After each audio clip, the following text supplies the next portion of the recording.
అందరికీ వందనాలు. ఇక్కడ కొలస్సీయులకు రాసిన పత్రికలో 3వ అధ్యాయంలో మనం చూసుకున్నట్లయితే, మనం ఒక్కసారి క్రీస్తులో రక్షింపబడిన తర్వాత ఏ విధంగా జీవించాలి? వేటిని విడిచిపెట్టాలి? ముందుగా మనం వీటిని విడిచిపెట్టాలి. కావున భూమి మీదనున్న మీ అవయవములను అనగా జారత్వమును, అపవిత్రతను, కామతురాతను, దురాశను, విగ్రహారాధమైన ధనాపేక్షను చంపివేయుడి.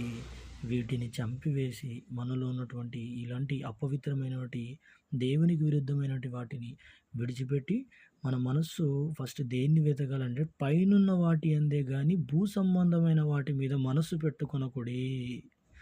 అది మన జీవం ఎక్కడుందంటే క్రీస్తులో ఉంది కాబట్టి మనము క్రీస్తు యొక్క తలంపులను కలిగి ఉండడానికి చాలా వరకు ప్రయత్నం చేయాలి. అదే ప్రతి ఒక్కరితో క్రీస్తును కనపరచాలి కూడా. ఆమేన్.